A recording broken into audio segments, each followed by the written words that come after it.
time for the Luke Howard Show, and guess what? It's recorded, so please welcome Luke Howard. Thank you very much. Thank you.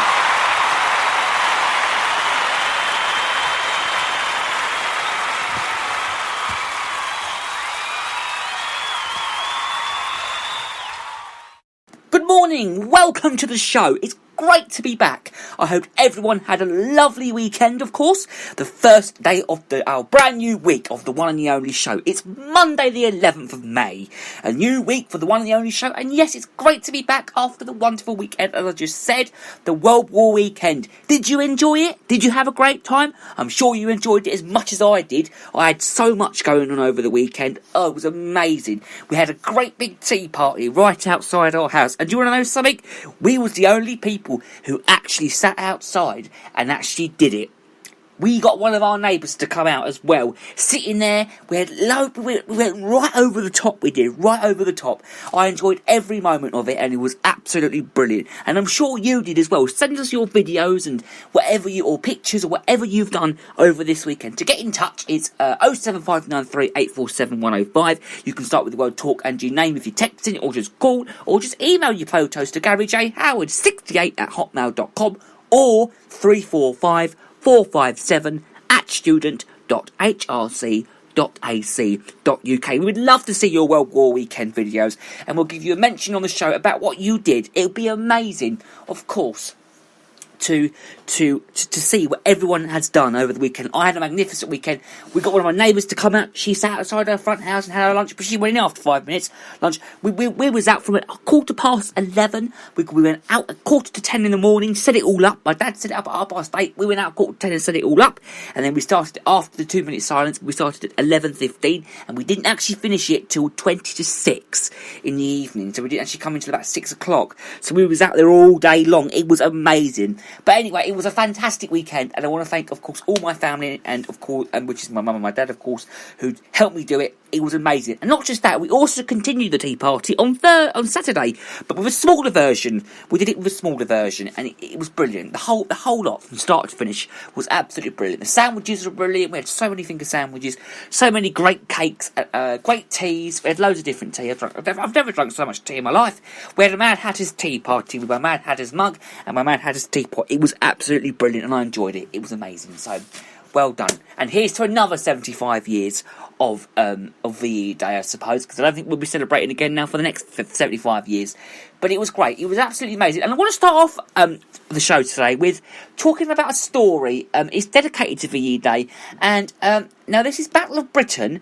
Terry Clark, now he died on Thursday, leaving one surviving member of these few people. Now, his death of 101, would you believe? Yes, 101 years old he was on the event of the VE Day, means that John Hemingway 100 is the last alive from that legacy crew. Now, Bristol Blenheim bomber in 1940, as the RAF fought that the Luftwaffe were these brave men. They're absolutely brave people, and they're never in the field of human conflict, and it was too much owed by so many to this few but modest Terry. Now, he once said of his wartime heroics that I'm not special, I was just doing my job. Now, he died from natural causes, of course, and in his care home.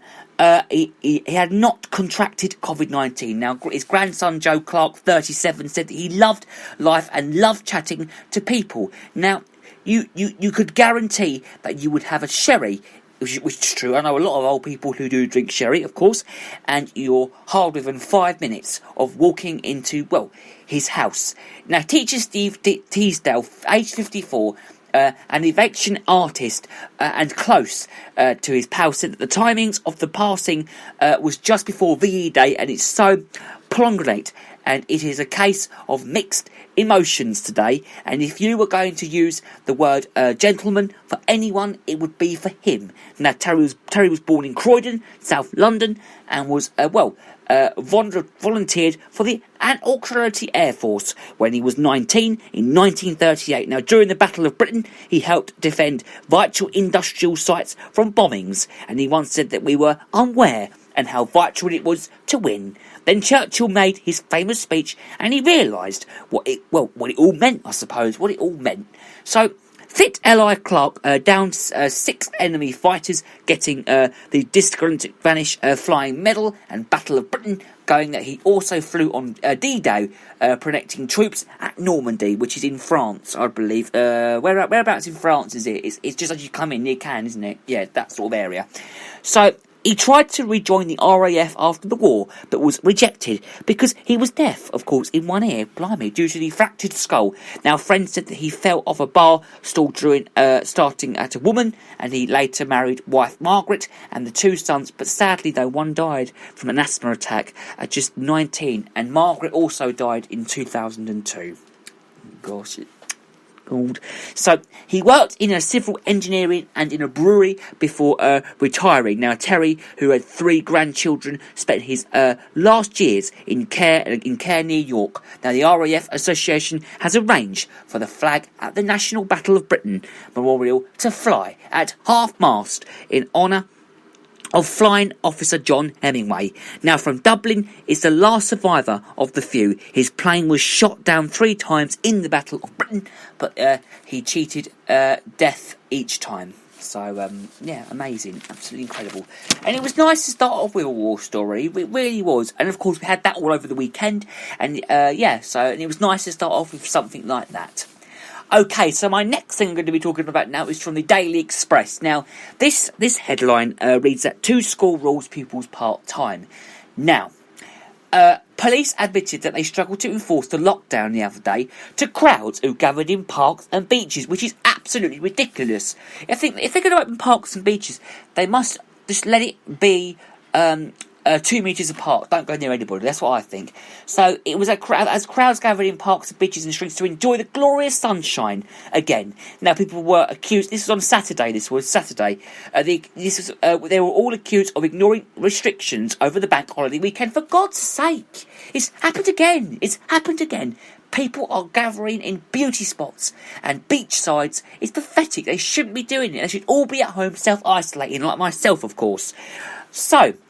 The HM Coast Guard on Friday, he replied that it's the highest number of call-outs since the lockdown began. Now, it had 97 incidents, a 54% increase compared to April's daily average, and police in Hackney, East London, tweeted, sadly, we're fighting a longing battle in the parks today.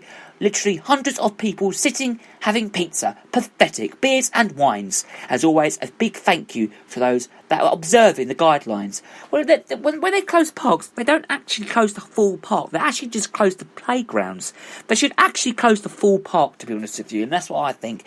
So hundreds of people were also photographed enjoying beaches across the country the other day, and HM Coast Guard Commander Matt Leet said that I completely understood that the weather and the bank holiday, coupled with the fact that we've been in this lockdown situation for just over 6 weeks, and has tempted people out to our beauty coast. It feels like normal. Now, however, it's really virtual that we all continue to observe the guidance. Every time we get a 999 call and a distress call, we will always respond. But the minute we send in a rescue response, we're putting our frontline responders at risk, and as well as putting the NHS under, visible pressure. So Boris Johnson was urged on Twitter for people to keep going to everyone's sake.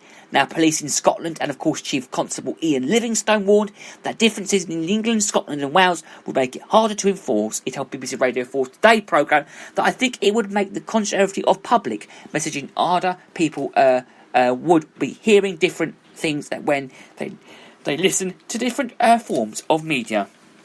I just think it's pathetic that people just keep meeting up. And there's crowds and crowds of people. I think, where is this? Torquay is this? This is in Brighton. Apparently Brighton was absolutely busy over the bank holiday weekend. To be honest with you, I just think that's absolutely pathetic. They should be at home. They should not be there. Now, there was a story over the weekend I want to talk about with Boris Johnson. Now, Boris Johnson appeared to be given a ticking off by a member of public. Now, Boris Johnson was just strolling through the park on Saturday, or was this Sunday? It was over the weekend. This is at London St James's Park. Now, the Prime Minister took to Twitter to urge people to stay at home, but was spotted in a royal park in suit and a tie, clutching as a responsible Costa Coffee cup. Really? Blimey. An orange-shirted, silver-haired man, he took the opportunity to have a word, this was, with the Tory leader, gripping a water bottle in one hand. And now, he jabbed his finger at Boris, and as a smiling woman also looked up. Now, Downing Street is declared to comment on the incident. Now, did anyone see the speech last night of Boris Johnson? Did anyone see it? I mean, I saw it. It was very good. He was very, very, very good. Well done, Boris, once again. So, in an online message to the public, he said that thank you for all you're doing to protect our NHS and save lives. At the bank holiday weekend, he also said, please stay at home so we don't undo anything, and because they've got so much to be done. And of course, there's so much that has been done so far. So, yesterday, the government, they published the guidance with sets of the next phase of our measures, and the Prime Minister did provide an update to the Parliament. The Downing Street source added that our approach to announcing the next set of measures has been a careful process guidance for advance of scientific and medical experts. Experts? What do they know? We will take the decisions that continue to save lives and protect the NHS proceedings with maximum caution and maximum coordination. This is a crucial moment, so having addressed the advance carefully and scrunched the data, the Prime Minister did address the public and ask for their resolve as we continue to whatever is needed to defeat this terrible virus. I will leave that one there. Okay, so we've got one more story to talk about now, and, well, it's about the richest man in the whole of the country. Now, well, Britain's richest man, he's taking taxpayers and they're cashing it to furlough their staff. Now, buses from Opera is using the government scheme despite the owners, the Hydro family, building a 22 billion fortune. Now, Tory MP Peter Bass, like the other night, said that he hoped that the Hydros would reflect in the decision. Now, he added that the scheme is a, well, brilliant improvisation, and it was by a difficult period, and it is not intended to help mega rich individuals, taxpayers, money, and they should not be foregrounding staff. They should be paying for it.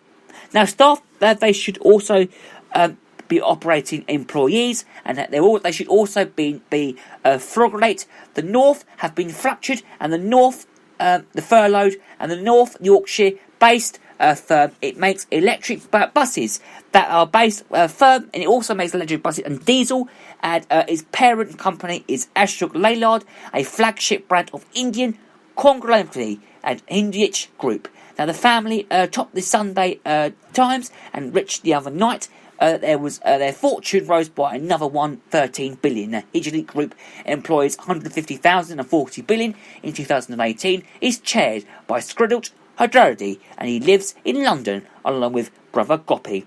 Now, two other brothers, Pragesh and Ashok, live in Geneva, Switzerland. Of course, Geneva. That is one of the richest countries in the world, Switzerland.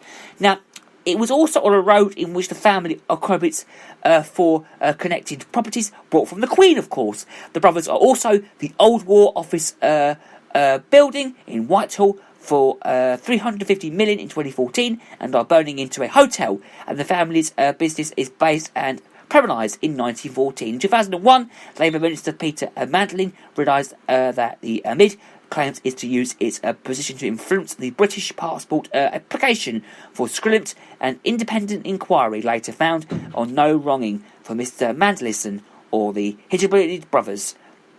Now, Chancellor Richard Sneak introduced the Job Replacement Scheme, GRS, in March to help businesses through the pandemic. Now, firms can apply for the government to pay 80% of salaries up to $2,500 per month.